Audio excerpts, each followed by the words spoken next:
लोकसभा के अध्यक्ष श्रीमान ओम बिरला जी, राज्यसभा के उपसभापति श्रीमान हरिवंश जी,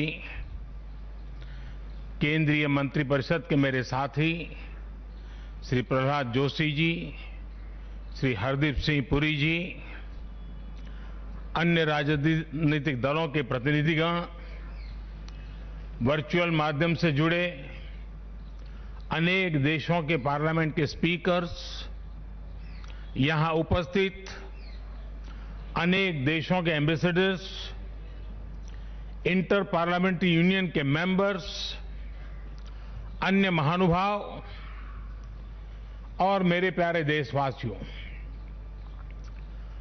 आज का दिन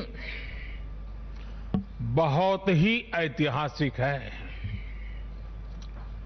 आज का दिन भारत के लोकतांत्रिक इतिहास में मील के पत्थर की तरह है। भारतीयों द्वारा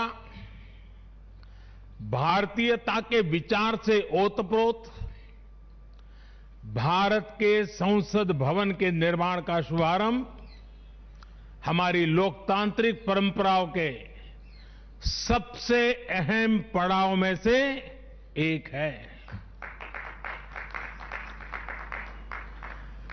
हम भारत के लोग मिलकर अपनी संसद के इस नए भवन को बनाएंगे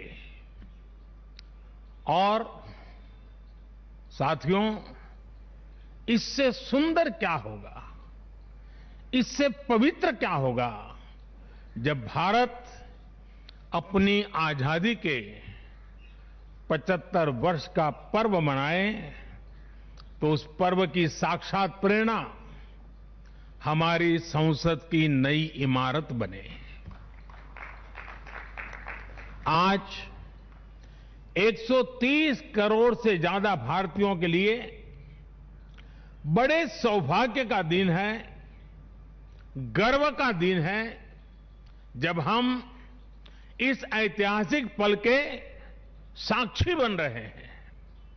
साथियों, नए संसद भवन का निर्माण नूतन और पुरातन के सह अस्तित्व का उदाहरण है। ये समय और जरूरतों के अनुरूप खुद में परिवर्तन लाने का प्रयास है। मैं अपने जीवन में वो क्षण कभी नहीं भूल सकता जब 2014 में पहली बार एक सांसद के तौर पर मुझे संसद भवन में आने का अवसर मिला था। तब लोकतंत्र के इस मंदिर में कदम रखने से पहले मैंने सिर झुकाकर, माथा टेककर लोकतंत्र के इस मंदिर को नमन किया था। हमारे वर्तमान संसद भवन ने आजादी के आंदोलन और फिर स्वतंत्र भारत को गढ़ने में अपनी अहम भूमिका निभाई है। आजाद भारत की पहली सरकार का गठन भी यही हुआ और पहली संसद भी यहीं बैठी। इसी संसद भवन में हमारे संविधान की रचना हुई, हमारे लोकतंत्र की पुनर्स्थापना हुई। बाबा साहब आंबेडकर और अन्य वरिष्ठों ने सेंट्रल हॉल में गहन मंथन के बाद हमें अपना संविधान दिया। संसद की मौजूदा इमारत स्वतंत्र भारत के हर उतार चढ़ाव, हमारी हर चुनौतियां, हमारे समाधान, हमारी आशाओं आकांक्षाओं, हमारी सफलता का प्रतीक रही है। इस भवन में बना प्रत्येक कानून, इन कानूनों के निर्माण के दौरान संसद भवन में कहीं गहरी अनेक गहरी बातें, ये सब हमारे लोकतंत्र की धरोहर है।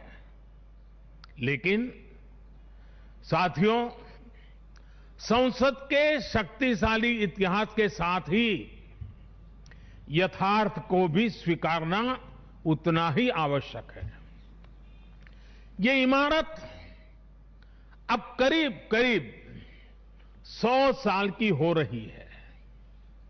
बीते दशकों में इसे तत्कालीन जरूरतों को देखते हुए निरंतर अपग्रेड किया गया।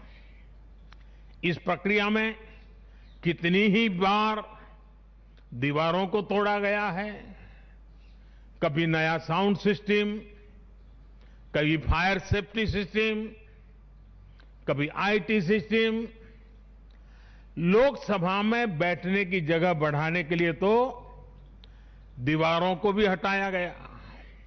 इतना कुछ होने के बाद संसद का ये भवन अब विश्राम मांग रहा है। अभी लोकसभा अध्यक्ष जी भी बता रहे थे कि किस तरह बरसों से मुश्किलों भरी स्थिति रही है। बरसों से नए संसद भवन की जरूरत महसूस की गई है। ऐसे में ये हम सभी का दायित्व बनता है कि 21वीं सदी के भारत को अब एक नया संसद भवन मिले। इसी दिशा में आज ये शुभारंभ हो रहा है और इसलिए आज जब हम एक नए संसद भवन का निर्माण कार्य शुरू कर रहे हैं तो वर्तमान संसद परिषद के जीवन में नए वर्ष भी जोड़ रहे हैं। साथियों, नए संसद भवन में ऐसी अनेक नई चीजें की जा रही हैं जिससे सांसदों की एफिशिएंसी बढ़ेगी, उनके वर्क कल्चर में आधुनिक तौर तरीके आएंगे। अब जैसे अपने सांसदों से मिलने के लिए उनके संसदीय क्षेत्र से लोग आते हैं, तो अभी जो संसद भवन है उसमें लोगों को बहुत दिक्कत होती है। आम जनता को दिक्कत होती है, नागरिकों को दिक्कत होती है। आम जनता को अपनी कोई परेशानी अपने सांसद को बतानी है, कोई सुख दुख बांटना है, तो इसके लिए भी संसद भवन में स्थान की बहुत कमी महसूस होती है। भविष्य में प्रत्येक सांसद के पास ये सुविधा होगी कि वो अपने क्षेत्र के लोगों से यहीं निकट में ही, इसी ये विशाल परिसर के बीच में ही उनको एक व्यवस्था मिलेगी ताकि वो अपने संसदीय क्षेत्र से आए लोगों को उनके सुख दुख बांट सके। साथियों, पुराने संसद भवन ने स्वतंत्रता के बाद के भारत को दिशा दी, तो नया भवन आत्मनिर्भर भारत के निर्माण का गवाह बनेगा। पुराने संसद भवन में देश की आवश्यकताओं की पूर्ति के लिए काम हुआ, तो नए भवन में 21वीं सदी के भारत की आकांक्षाएं पूरी की जाएगी। जैसे आज इंडिया गेट से आगे नेशनल वॉर मेमोरियल ने राष्ट्रीय पहचान बनाई है, वैसे ही संसद का नया भवन अपनी पहचान स्थापित करेगा। देश के लोग, आने वाली पीढ़ियां नए भवन को देखकर गर्व करेगी कि ये स्वतंत्र भारत में बना है। आजादी के 75 वर्ष का स्मरण करते हुए इसका निर्माण हुआ है। साथियों, संसद भवन की शक्ति का स्रोत उसकी ऊर्जा का स्रोत हमारा लोकतंत्र है। आजादी के समय किस तरह से एक लोकतांत्रिक राष्ट्र के रूप में भारत के अस्तित्व पर संदेह और शंकाएं जताई गई थी, ये इतिहास का हिस्सा है। अशिक्षा, गरीबी, सामाजिक विविधता और अनुभवहीनता जैसे अनेक तर्कों के साथ ये भविष्यवाणी भी कर दी गई थी कि भारत में लोकतंत्र असफल हो जाएगा। आज हम गर्व से कह सकते हैं कि हमारे देश ने उन आशंकाओं को न सिर्फ गलत सिद्ध किया है, बल्कि 21वीं सदी की दुनिया भारत को अहम लोकतांत्रिक ताकत के रूप में आगे बढ़ते हुए देख भी रही है। साथियों, लोकतंत्र भारत में क्यों सफल हुआ, क्यों सफल है और क्यों कभी लोकतंत्र पर आंच नहीं आ सकती, ये बात हमारी हर पीढ़ी को जानना समझना बहुत आवश्यक है। हम देखते सुनते हैं दुनिया में 13वीं शताब्दी में रचित मैग्ना कार्टा की बहुत चर्चा होती है। कुछ विद्वान इसे लोकतंत्र की बुनियाद भी बताते हैं, लेकिन ये भी बात उतनी ही सही है कि मैग्ना कार्टा से भी पहले 12वीं शताब्दी में 12th सेंचुरी में ही भारत में भगवान बसवेश्वर का अनुभव मंटपम अस्तित्व में आ चुका था। अनुभव मंटपम के रूप में उन्होंने लोक संसद का न सिर्फ निर्माण किया था, बल्कि उसका संचालन भी सुनिश्चित किया था। और भगवान बसवेश्वर जी ने कहा था, ಈ ಅನುಭವ ಮಂಟಪ ಜನಸಭಾ ನಾದಿನ ಮಟ್ಟು ರಾಷ್ಟ್ರದ ಉನ್ನತಿಗೆ ಹಾಗೂ ಅಭಿವೃದ್ಧಿಗೆ ಪುರಗಾವಗಿ ಕೆಲಸ ಮಾಡುತ್ತದೆ। यानी ये अनुभव मंटपम एक ऐसी जनसभा है जो राज्य और राष्ट्र के हित में और उनकी उन्नति के लिए सभी को एकजुट होकर काम करने के लिए प्रेरित करती है। अनुभव मंटपम लोकतंत्र का ही तो एक स्वरूप था। साथियों, इस कालखंड के और पहले जाएं तो तमिलनाडु में चेन्नई से 80-85 किलोमीटर दूर उत्तरा मेरूर नाम के गांव में एक बहुत ही ऐतिहासिक साक्ष्य दिखाई देता है।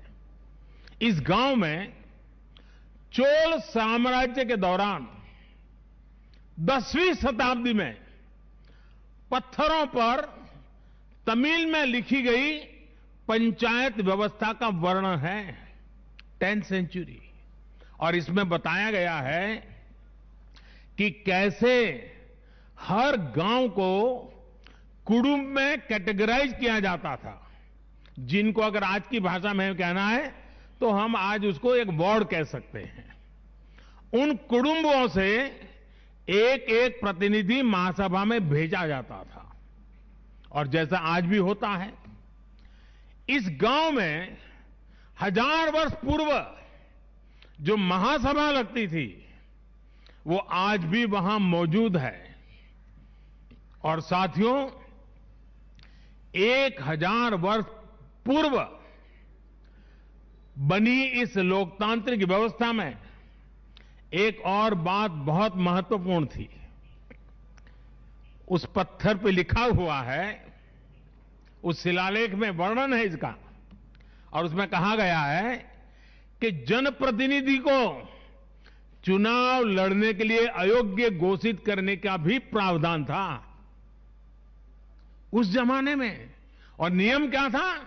नियम यह था कि जो जनप्रतिनिधि अपनी संपत्ति का ब्यौरा नहीं देगा, वो और उसके करीबी रिश्तेदार चुनाव नहीं लड़ पाएंगे। कितने सालों पहले, सोचिए कितनी बारीकी से उस समय पर हर पहलू को सोचा गया, समझा गया, अपनी लोकतांत्रिक परंपराओं का हिस्सा बनाया गया। साथियों, लोकतंत्र का हमारे इतिहास देश के हर कोने में नजर आता है, कोने कोने में नजर आता है।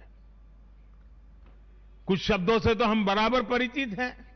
सभा, समिति, गणपति, गणाधिपति, ये शब्दावली हमारे मन मस्तिष्क में सदियों से प्रवाहित है। सदियों पहले शाक्य, मल्ल और बेज्जी जैसे गणतंत्र हो, लिच्छवी, मल्लक, मड़क और कंबोज जैसे गणराज्य हो, या फिर मौर्य काल में कलिंग, सभी ने लोकतंत्र को ही शासन का आधार बनाया था। हजारों साल पहले रचित हमारे वेदों में से ऋग्वेद में लोकतंत्र के विचार को समज्ञान यानी समूह चेतना, कलेक्टिव कॉन्शियसनेस के रूप में देखा गया है। साथियों, आमतौर पर अन्य जगहों पर जब डेमोक्रेसी की चर्चा होती है तो ज्यादातर चुनाव की प्रक्रिया, इलेक्टेड मेंबर्स, उनके गठन की रचना, शासन प्रशासन, लोकतंत्र की परिभाषा इन्हीं चीजों के आसपास रहती है। इस प्रकार की व्यवस्था पर अधिक बल देने को ही ज्यादातर स्थानों पर उसी को डेमोक्रेसी कहते हैं। लेकिन भारत में लोकतंत्र एक संस्कार है। भारत के लिए लोकतंत्र जीवन मूल्य है, जीवन पद्धति है, राष्ट्र जीवन की आत्मा है। भारत का लोकतंत्र सदियों के अनुभव से विकसित हुई व्यवस्था है। भारत के लिए लोकतंत्र में जीवन मंत्र भी है, जीवन तत्व भी है और साथ ही व्यवस्था का तंत्र भी है, तत्व भी है, तंत्र भी है। समय समय पर इसमें व्यवस्थाएं बदलती रही, प्रक्रियाएं बदलती रही, लेकिन आत्मा लोकतंत्र ही रही। और विडंबना देखिए, आज भारत का लोकतंत्र हमें पश्चिमी देशों से न समझाया जाता है। जब हम विश्वास के साथ अपने लोकतांत्रिक इतिहास का गौरवगान करेंगे तो वो दिन दूर नहीं जब दुनिया भी कहेगी India is mother of democracy, India is mother of democracy, India is mother of democracy. साथियों, भारत के लोकतंत्र में समाहित शक्ति ही देश के विकास को नई ऊर्जा दे रही है, देशवासियों को नया विश्वास दे रही है। दुनिया के अनेक देशों में जहां लोकतांत्रिक प्रक्रियाओं को लेकर अलग स्थिति बन रही है, वहीं भारत में लोकतंत्र नित्य नूतन हो रहा है। हाल के वर्षों में हमने देखा है कि कई लोकतांत्रिक देशों में अब वोटर टर्नआउट लगातार घट रहा है। इसके विपरीत भारत में हम हर चुनाव के साथ वोटर टर्नआउट को बढ़ाते हुए देख रहे हैं, बढ़ता हुआ देख रहे हैं। इसमें भी महिलाओं और युवाओं की भागीदारी निरंतर बढ़ती जा रही है। साथियों, इस विश्वास की, इस आस्था की वजह है भारत में लोकतंत्र हमेशा से ही गवर्नेंस के साथ ही मतभेदों और विरोधाभासों को सुलझाने का महत्वपूर्ण माध्यम भी रहा है। अलग अलग विचार, अलग अलग दृष्टिकोण, ये सब बातें एक वाइब्रेंट डेमोक्रेसी को सशक्त करते हैं। डिफरेंसेस के लिए हमेशा जगह हो, लेकिन डिस्कनेक्ट कभी ना हो, इसी लक्ष्य को लेकर हमारा लोकतंत्र आगे बढ़ा है। गुरु नानक देव जी ने, और बड़ी सटीक बात कही है, गुरु नानक देव जी ने भी कहा है, जब लग दुनिया रही है नानक, जब लग दुनिया रही है नानक, किछु सुनिए किछु कहिए। यानी जब तक संसार रहे तब तक संवाद चलते रहना चाहिए। कुछ कहना और कुछ सुनना, यही तो संवाद का प्राण है, यही लोकतंत्र की आत्मा है। पॉलिसीज में अंतर हो सकता है, पॉलिटिक्स में भिन्नता हो सकती है, लेकिन हम पब्लिक की सेवा के लिए हैं।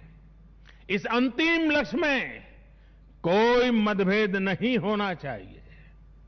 वाद संवाद संसद के भीतर हो या संसद के बाहर, राष्ट्र सेवा का संकल्प, राष्ट्रहित के प्रति समर्पण लगातार झलकना चाहिए।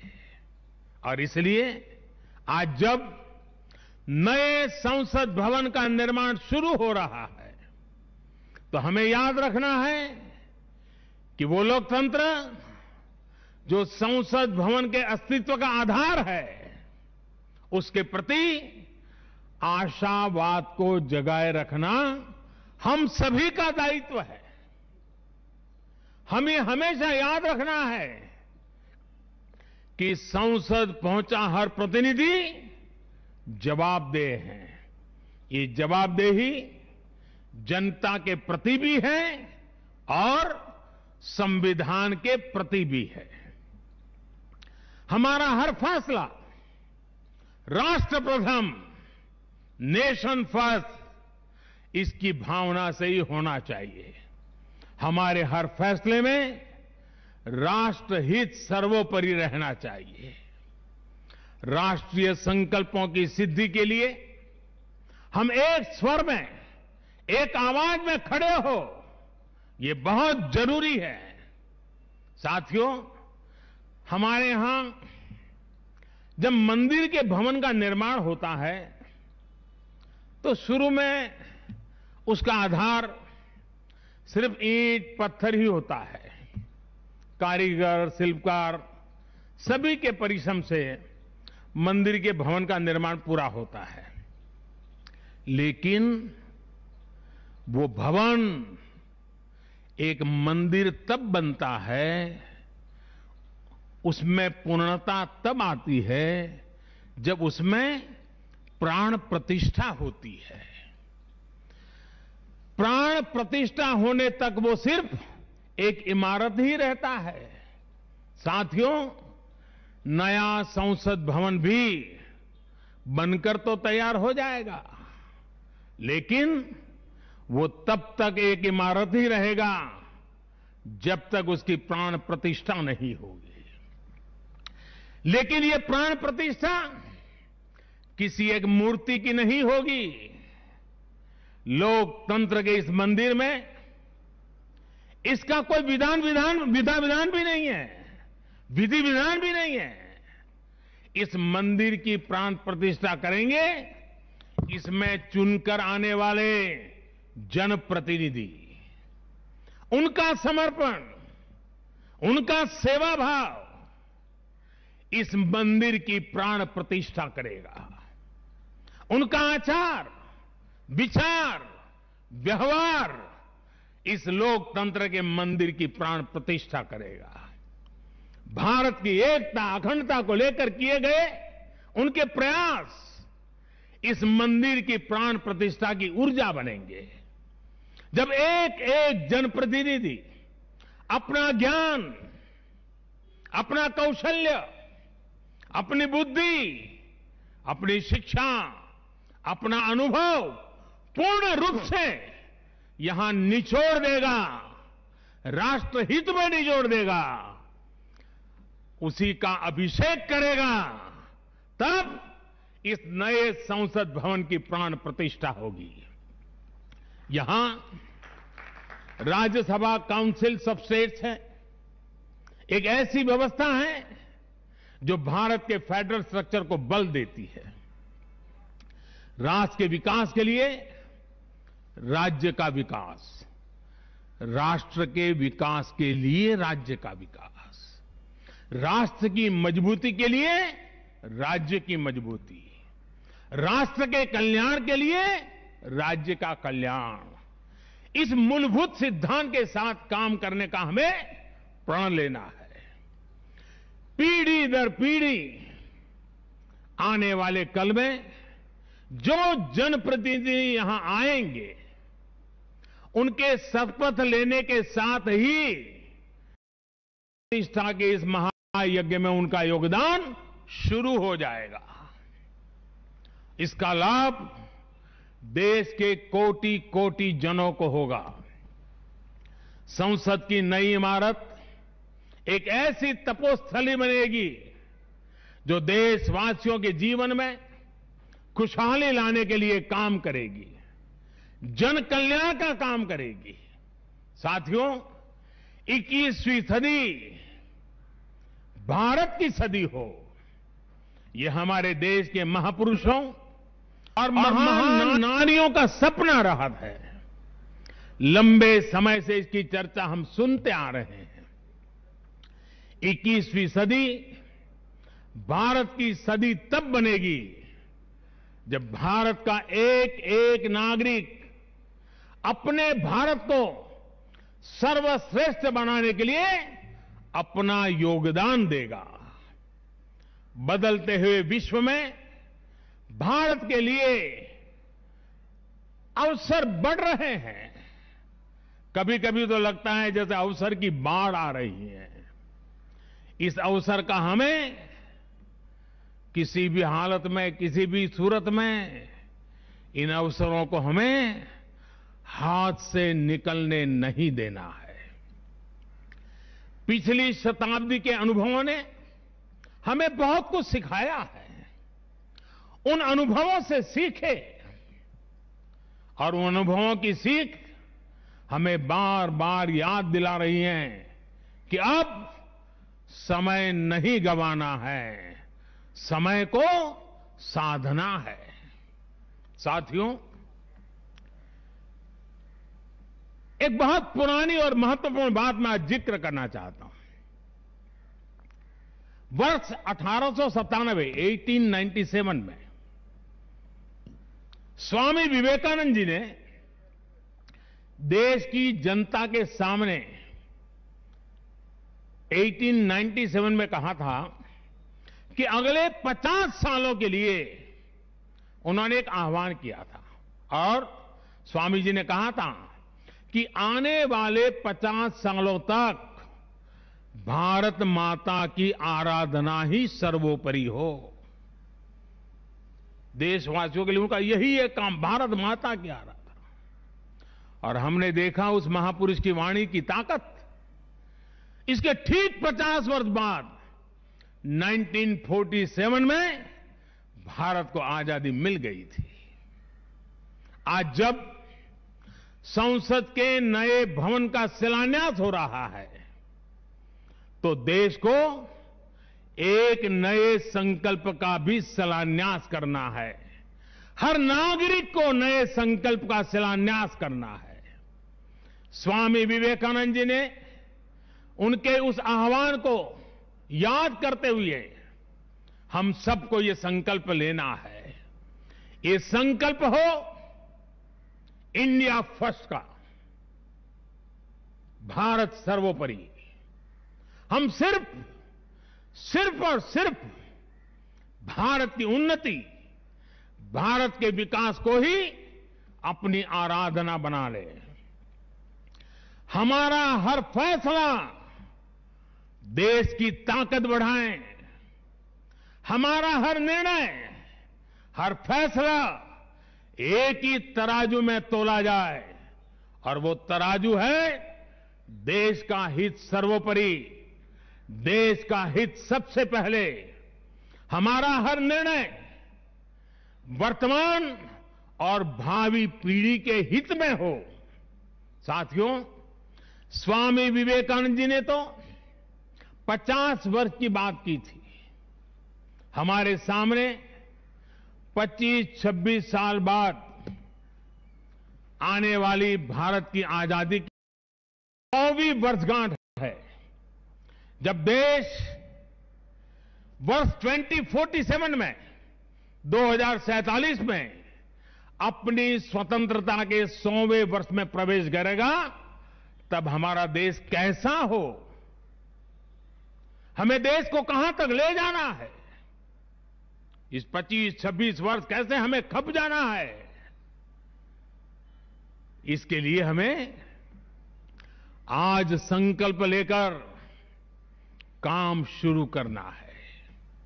जब हम आज संकल्प लेकर देश हित को सर्वोपरि रखते हुए काम करेंगे, तो देश का वर्तमान ही नहीं बल्कि देश का भविष्य भी बेहतर बनाएंगे। आत्मनिर्भर भारत का निर्माण, समृद्ध भारत का निर्माण अब रुकने वाला नहीं है, कोई रोक भी नहीं सकता। साथियों, हम भारत के लोग ये प्रण करें, हमारे लिए देश हित से बड़ा और कोई हित कभी नहीं होगा। हम भारत के लोग ये प्रण करें, हमारे लिए देश की चिंता अपनी खुद की चिंता से बढ़कर होगी। हम भारत के लोग ये प्रण करें, हमारे लिए देश की एकता अखंडता से बढ़कर कुछ नहीं होगा। हम भारत के लोग ये प्रण करें, हमारे लिए देश के संविधान की मान मर्यादा और उसकी अपेक्षाओं की पूर्ति जीवन का सबसे बड़ा ध्येय होगी। हमें गुरुदेव रविन्द्रनाथ टैगोर की ये भावना हमेशा याद रखनी है। और गुरुदेव रविन्द्रनाथ टैगोर की भावना क्या थी? गुरुदेव कहते थे, एकोता उत्साहो धरो, एकोता उत्साहो धरो, জাতীয় উন্নতি করো, দুসুক ভুবনে সবে ভারতের জয়। यानी एकता का उत्साह थामे रहना है, हर नागरिक उन्नति करे, पूरे विश्व में भारत की जय जयकार हो। मुझे विश्वास है हमारी संसद का नया भवन हम सभी को एक नया आदर्श प्रस्तुत करने की प्रेरणा देगा। हमारी लोकतांत्रिक संस्थाओं की विश्वसनीयता हमेशा और मजबूत होती रहे, इसी कामना के साथ मैं अपनी वाणी को विराम देता हूं और 2047 के संकल्प के साथ पूरे देशवासियों को चल पड़ने के लिए निमंत्रण देता हूं। आप सबका बहुत बहुत धन्यवाद। धन्यवाद माननीय प्रधानमंत्री जी, आपके प्रेरणादायक शब्दों के लिए आपका हृदय से आभार। अंत्योदय से राष्ट्रोदय की संकल्पना को साकार करते मां भारती की सेवा में समर्पित माननीय प्रधानमंत्री जी, आपके मार्गदर्शन में बनने वाला नया संसद भवन विश्व की ललाट पर दमकते भारत के लोकतंत्र को समर्पित है, जो भारत सर्वोपरि का जो नारा आपने दिया उसे मूर्त रूप भी देगा। और अब धन्यवाद ज्ञापन के लिए मैं संसदीय कार्य मंत्री श्री प्रहलाद जोशी जी को आमंत्रित करती हूं।